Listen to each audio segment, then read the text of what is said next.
আসসালামু আলাইকুম ওয়া রাহমাতুল্লাহি ওয়া বারাকাতুহু। আউযু বিল্লাহি মিনাশ শাইতানির রাজীম। বিসমিল্লাহির রাহমানির রাহিম। قل أندعو من دون الله ما لا ينفعنا ولا يضرنا ونرد على أعقابنا بعد إذ هدانا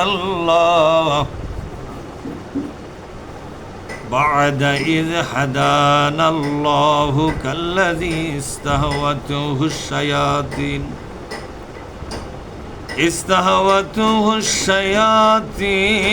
في الأرض حيران له أصحاب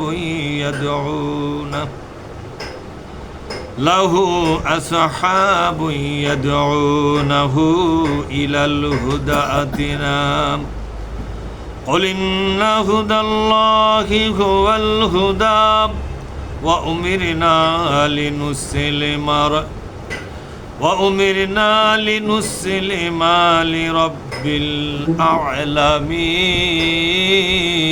العالمين। আমরা আল্লাহর দরবারে শুকরিয়া আদায় করি, বলি আলহামদুলিল্লাহ।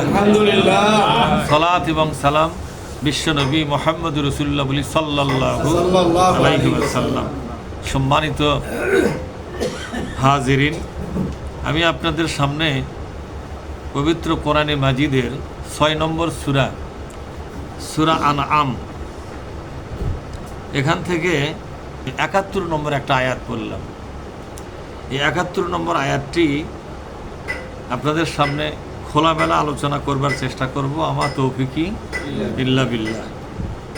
আল্লাহ পাক বলছেন, কুল, হে নবী ঘোষণা দিন, হে নবী দুনিয়াবাসীর সামনে আমার পক্ষ থেকে একটা খবর আপনি জানিয়ে দিন। আল্লাহ পাক বলছেন, কুল যিনি বলেছেন তিনি কে? যাকে বলতে বলেছেন তিনি কে? মুহাম্মদ সাল্লাল্লাহু আলাইহি ওয়াসাল্লাম। তিনি তো আজকে নাই, তাহলে এই কুল শব্দটা কি বাতিল হয়ে গেছে না আজও আছে?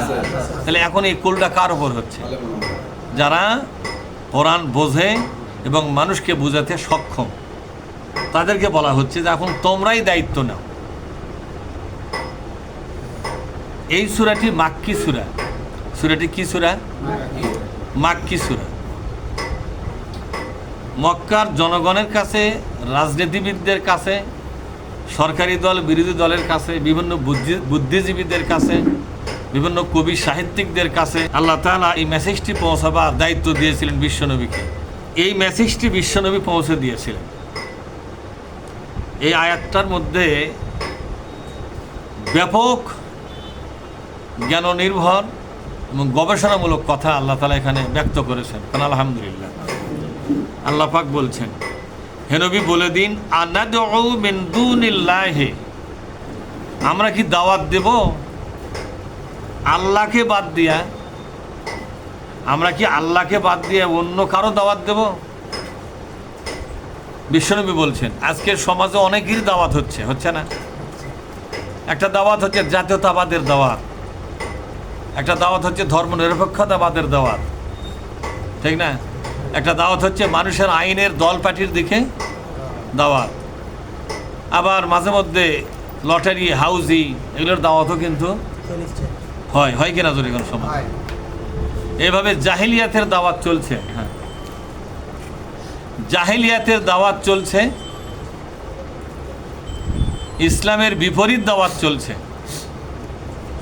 বিভিন্ন রাজনীতির নেতারা বক্তৃতা বিবৃতি দিয়ে জনগণকে তাদের দলে দাওয়াত দিচ্ছে, ঠিক না?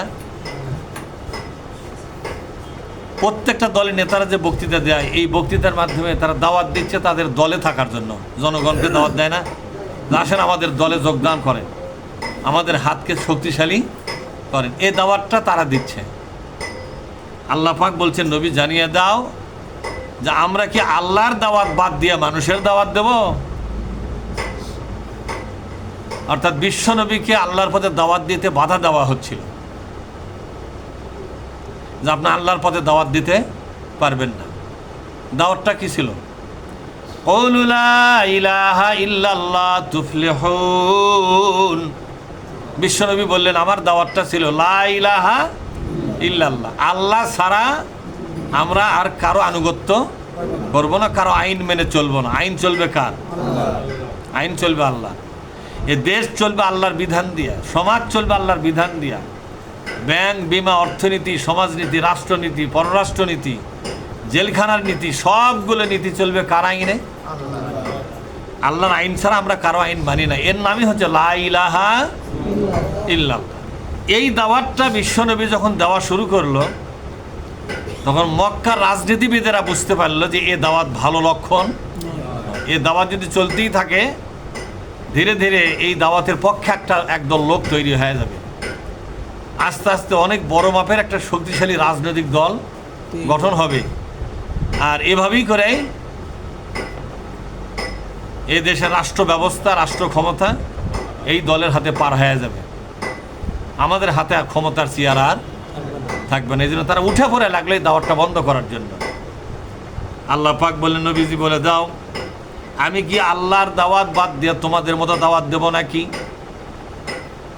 মা লা ইয়ানফাউনা ওয়া লা ইয়াদুররুনা, যেখানে আমাদের কোনো কল্যাণ নাই, আমাদের কোনো ক্ষতিও নাই, কল্যাণও নাই। তার মানে হলো তোমরা যে মানুষের আইনের পথে দাওয়াত দিচ্ছ, এই দাওয়াতের মধ্যে আমাদের কোনো কল্যাণ নাই, সর্বনাশ ছাড়া, ঠিক না? ওয়ালা ইয়াদুররুনা, আর ওই দাওয়াত যদি আমরা না দেই, ওই দাওয়াতের পক্ষে যদি আমরা না থাকি, আমাদের ক্ষতি করার ক্ষমতা কারো নাই। সুবহানাল্লাহ।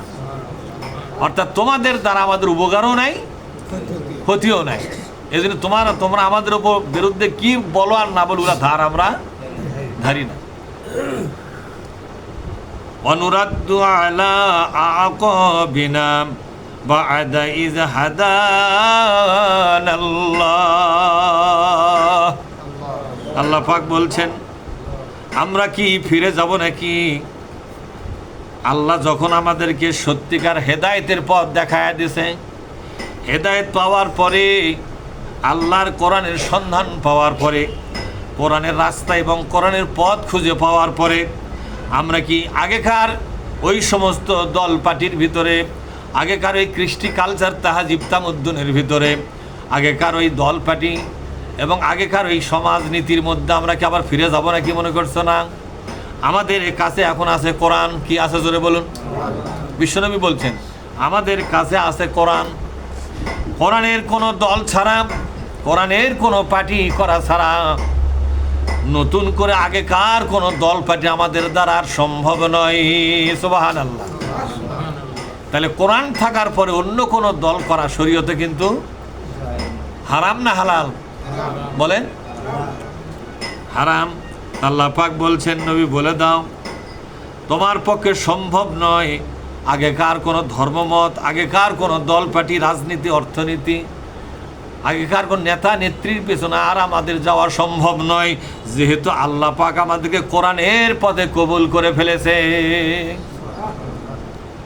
কাল্লাযী ইসতাহওয়াতুহু শায়াতিনু ফিল আরদি হায়রান, ওই লোকের মতো কি আমি হব নাকি রে, যেই লোকটার মাথা নষ্ট করে দিয়েছে শয়তান। কে নষ্ট করে দিয়েছে?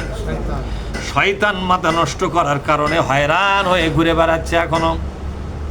ওই সমস্ত দলে, অর্থাৎ আবু জেহেলের দলে কিছু লোক আছে,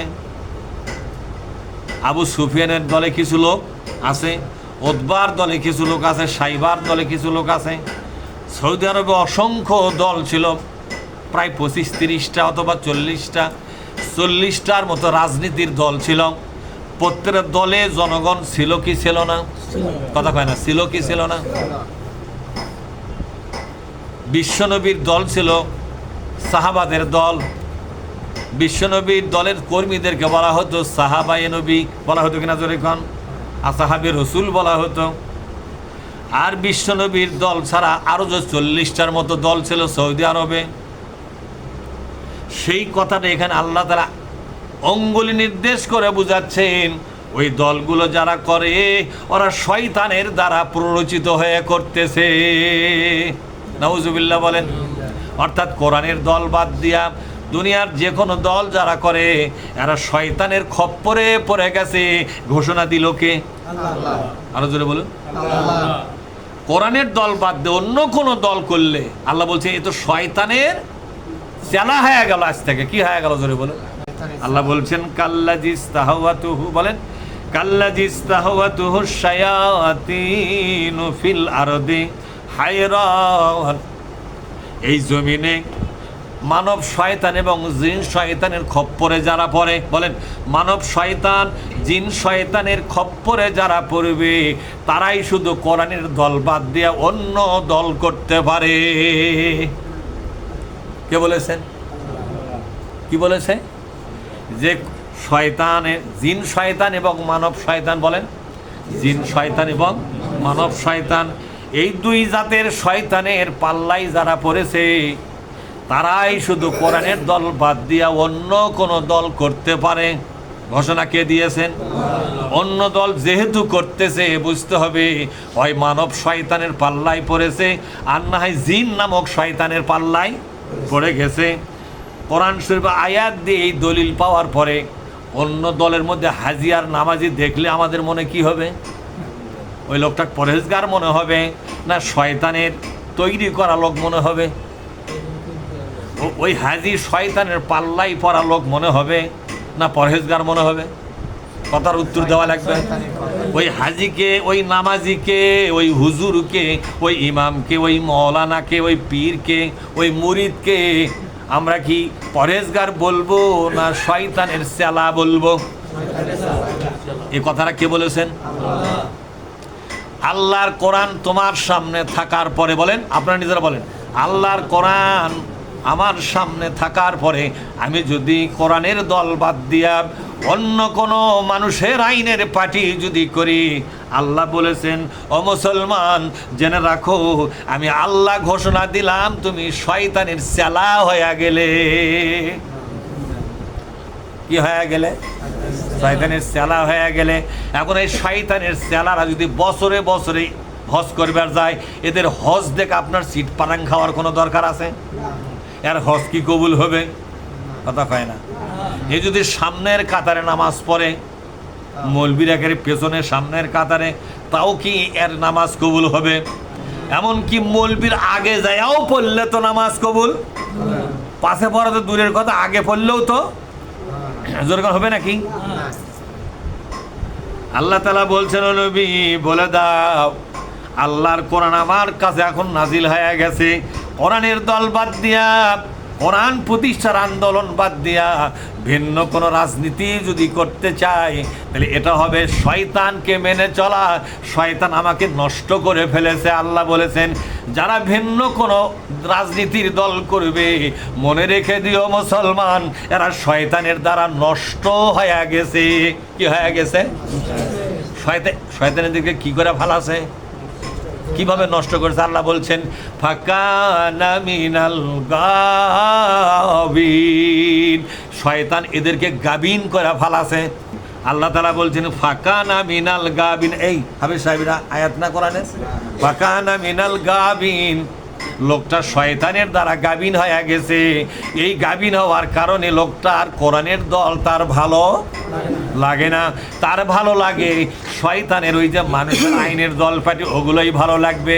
কেন ভালো লাগবে গো বন্ধু? শয়তানকে অনেক আগে গাবিন করে ফেলাছে। তথ্যটা পাওয়া গেল কোথায়? যখন কোথায় পাওয়া গেল এটা বলেন তো? তাহলে এখন চোখ খুলে দেখেন তো মসজিদ ভরা মুসল্লি, এর মধ্যে শয়তানের দ্বারা নষ্ট হয়ে আছে কয় পার্সেন্ট? কয় পার্সেন্ট? হ্যাঁ, নবী আমার বলেন সায়াতিকুম জামান ইয়াস্তামিউনা ফি মাসাজিদিহিম লাইসা ফীহিম মুমিন। আল্লাহ নবী বলেন এমন একটা জামানা তোমরা দেখতে পাবে। সায়াতিকুম জামান, বলেন সায়াতিকুম জামান, সামান অবশ্যই, নিশ্চয়, সিন জবর সার, ইন্না আন্না, এগুলোর মানে হলো অবশ্যই। অবশ্যই এমন একটা সায়াতিকুম জামান, এমন একটা সময় তোমাদের সামনে আগমন করতেছে, ইয়াস্তামিউনা ফি মাসাজিদিহিম, মসজিদ ভরা মুসল্লি থাকবে, লাইসা ফিহিম মুমিন, এই মসজিদের ভিতরে একটা ইমানদার খুঁজে পাওয়া যাবে না। এ মসজিদের বুড়া মুসল্লি, চ্যাংরা মুসল্লি, এ মসজিদের হাজি মুসল্লি, নামাজি মুসল্লি, ইমাম মজ্জিন কেউ ইমানদার নয়। একথা বিশ্বনবী 1400 বছর আগে বলে গেল। তার কারণ কি? এরা মসজিদে নামাজের সময় নামাজ পড়ে, রাজনীতি করার সময় মানুষের আইনের দল করে। আরে মানুষের আইনের দল করার কারণে আল্লাহ রব্বুল আলামিন তাদের ঈমানটাকে বাতিল করে দিয়া শয়তানের চেলা হিসাবে ঘোষণা দিয়েছেন। এরা জুমার ঘরত যাক অথবা কাবা শরীফে যাক, এদের ভাগ্যের পরিবর্তন হবে না। ঈমানদার নয়, এরা ঈমানদার নয়। লাইসা ফীহিম মুমিন, এরা কোনোদিন ঈমানদার নয়। এরা আল্লাহর ঘোষণা, এরা হলো বেঈমান। এরা কি জোরে বলুন? এরা হলো বেঈমান। এখন তাকান তো আপনার গ্রামের দিকে, তাকান তো আপনার বাড়ির দিকে, তাকান তো আত্মস্বজনের দিকে, তাকাবেন বন্ধুজনের দিকে।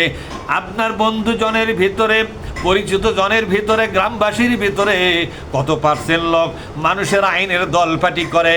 এই লোকগুলা শয়তানের দ্বারা নষ্ট হয়ে গেছে। ঘোষণা কে দিয়েছে? শয়তানের দ্বারা কি হয়ে গেছে? নষ্ট হয়ে। একটু নিজেরাই বলেন তো, শয়তানের দ্বারা কি হয়ে গেছে? নষ্ট হয়ে গেছে। আর শয়তান যাকে নষ্ট করে ফেলেছে, এই লোকটাকে আল্লাহ তাআলা শয়তানের সাথেই জাহান্নামে দিবে।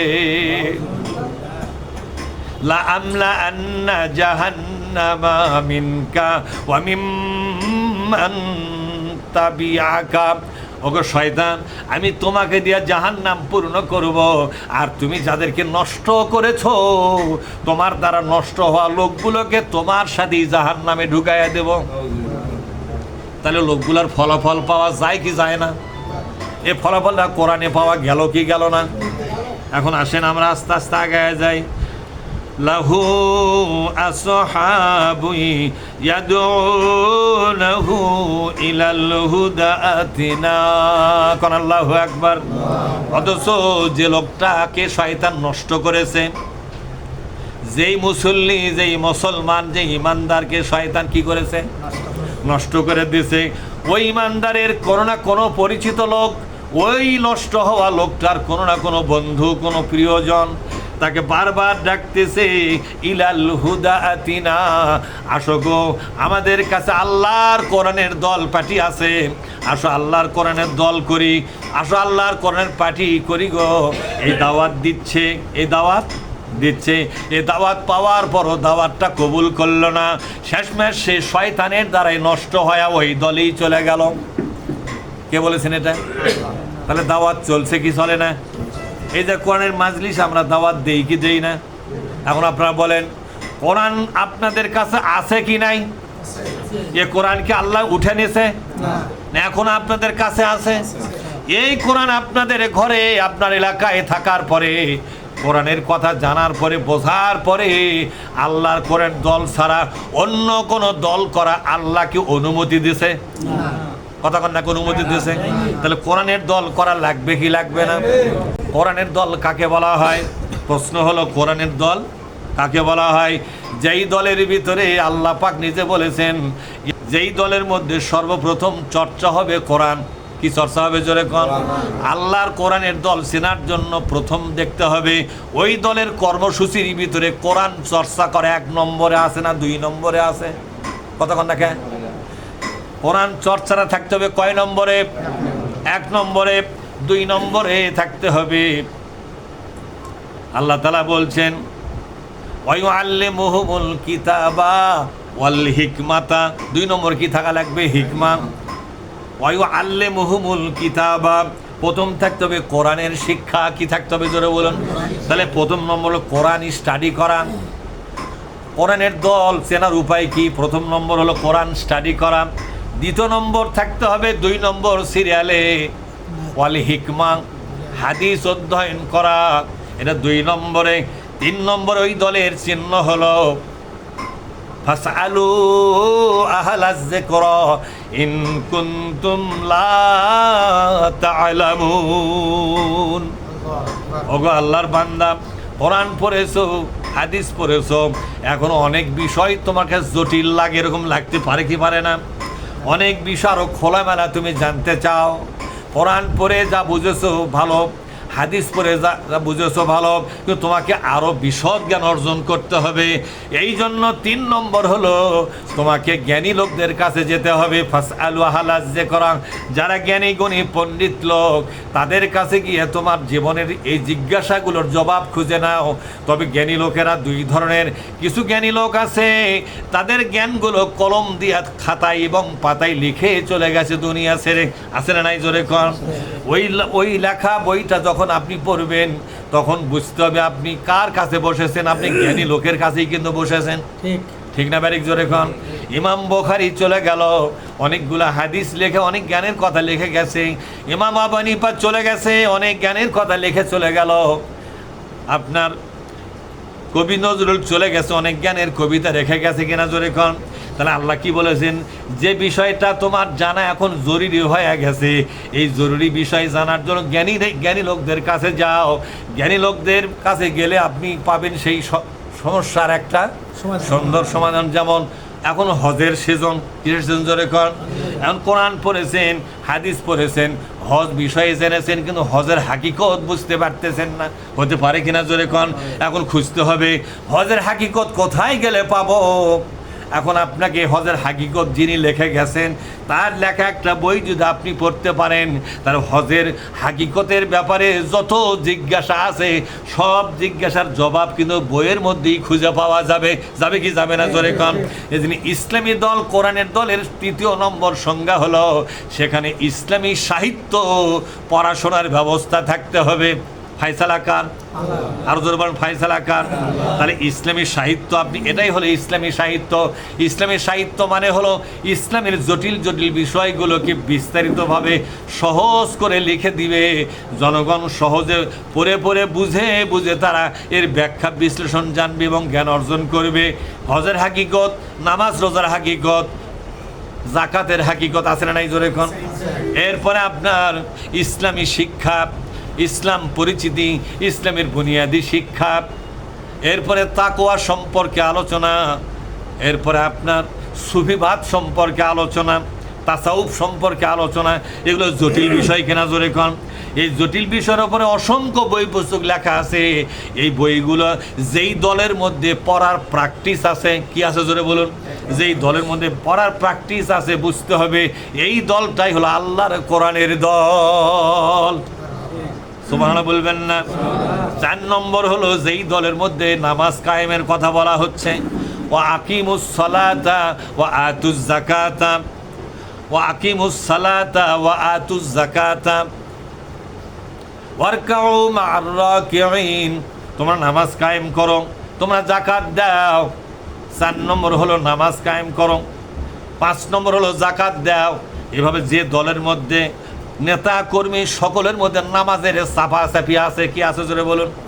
নামাজের সাফাসাফি আছে এবং যাকাত আদায় করার ব্যাপারে বাধ্যতামূলকভাবে যাকাত আদায় মানুষকে বাধ্য করা হচ্ছে। যাকাত না দিলে ইসলামের কোনো পরিচয় থাকবে না।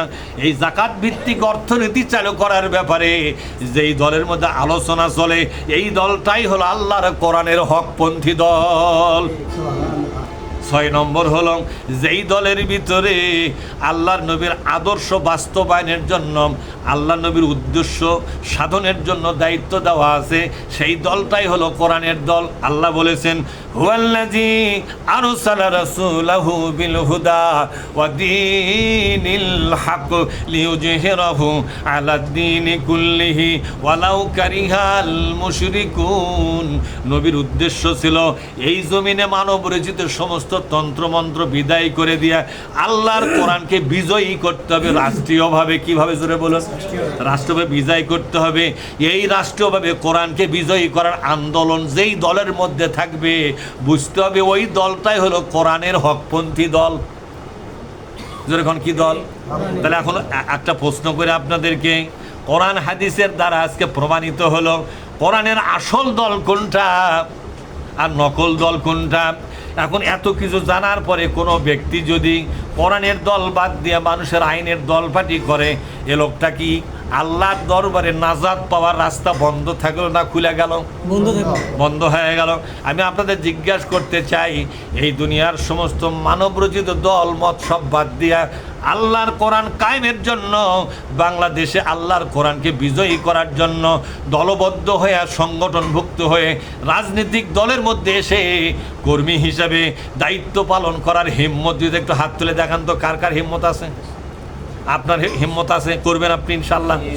আল্লাহ আপনাদের কবুল করবেন, আল্লাহুম্মা আমিন। আল্লাহ পাক বলছেন, কুল ইন্না হুদাল্লাহি হুয়াল হুদা। তবে আপনি বলে দিন, ওল নবী বলে দিন, ইন্না হুদাল্লাহ, আল্লাহর এই নাজিল করা সংবিধান, আল্লাহর নাজিল করা এই সংবিধান, হুয়াল হুদা, এটাই একমাত্র হেদায়েত। জান্নাতে যাওয়ার জন্য এটাই হলো আসল রাস্তা। এই রাস্তা কেউ যদি বাদ দেয়, তার জান্নাতে যাওয়াটা শেষ হয়ে গেল, নষ্ট হয়ে গেল। জান্নাতে যাওয়ার সমস্ত রাস্তা তার বন্ধ হয়ে গেল। যেরকম নাউজুবিল্লাহ।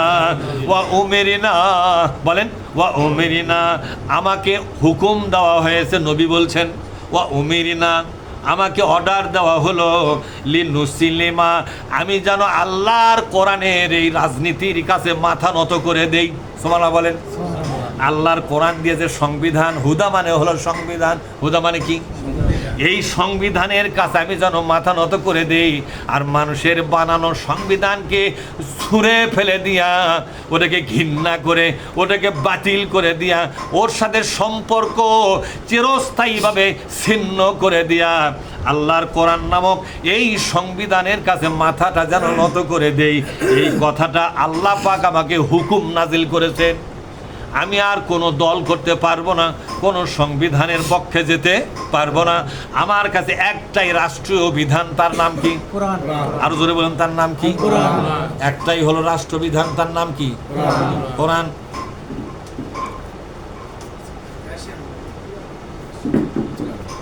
আচ্ছা,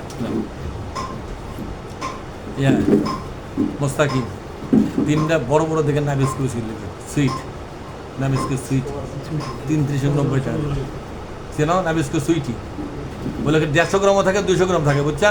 তুমি এনে দেখে শুনে লিও।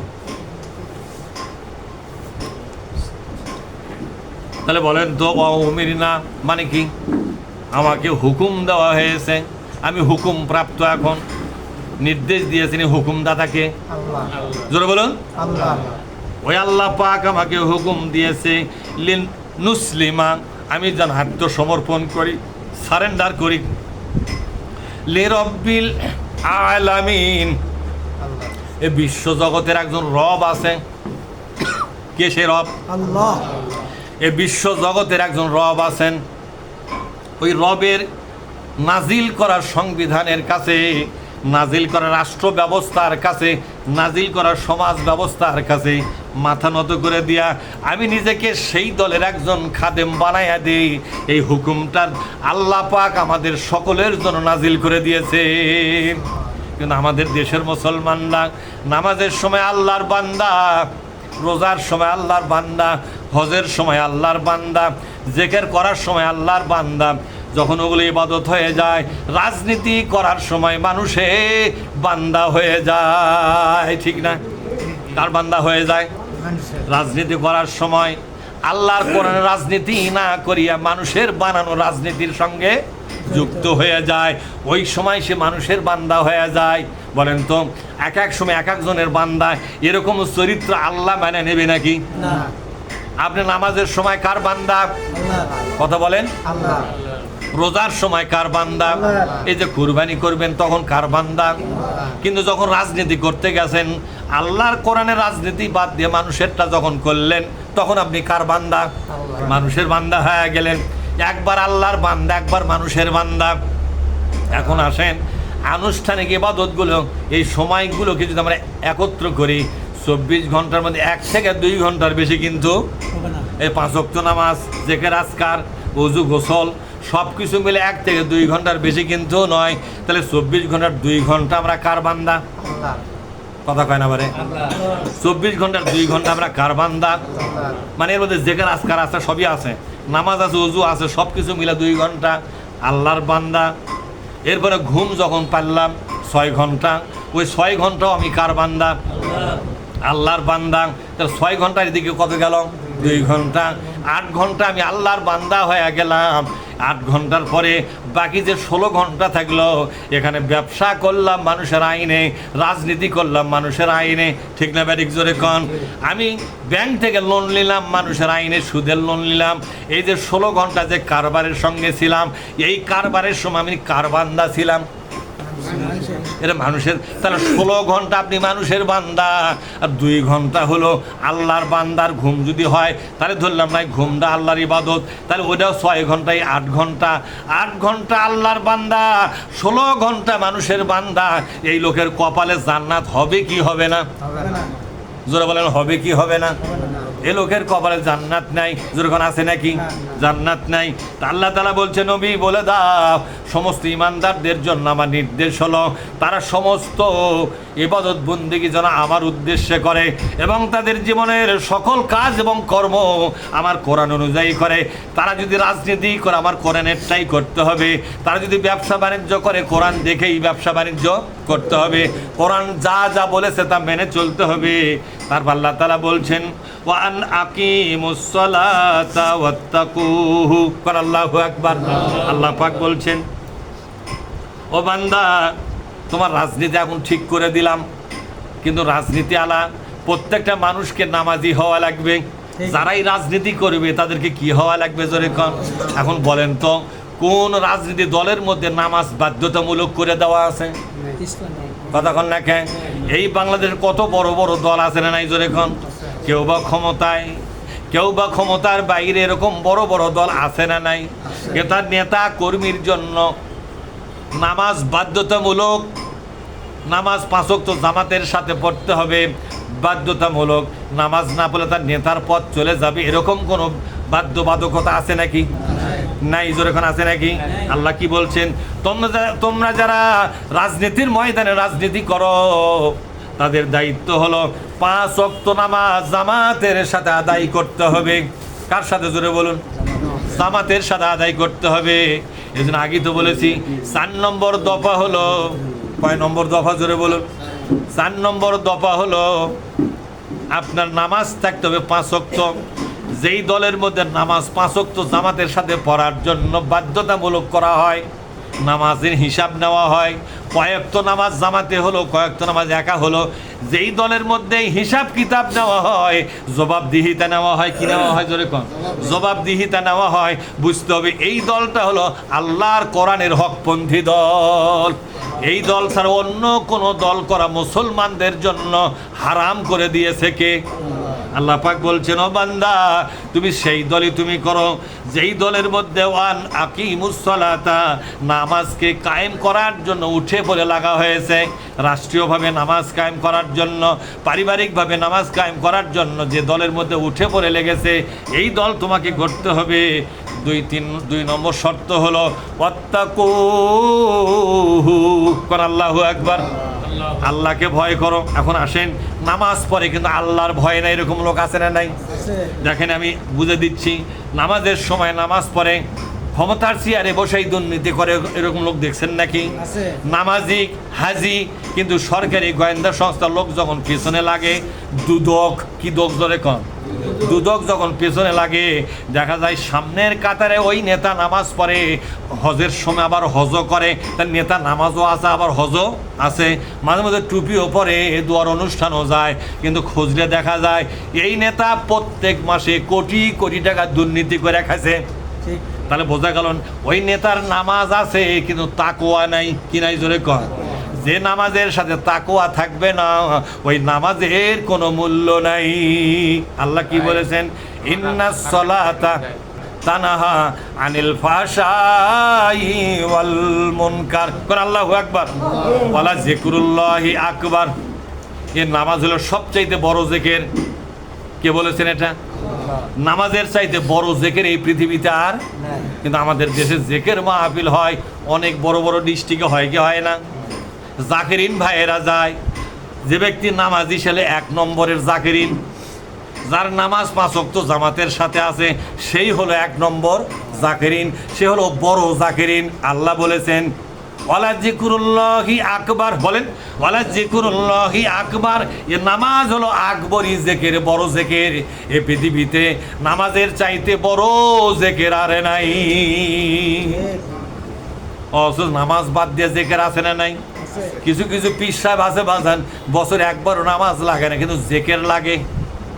ওদের একটাই কথা, নামাজ বড় নয়, নামাজ বড় নয়, জেকেরের চাইতে বড় মধুর ইবাদত আর নাই। অথচ আল্লাহ নিজে বলেছেন আমার নামাজটাই হলো সবচাইতে বড় জেকের।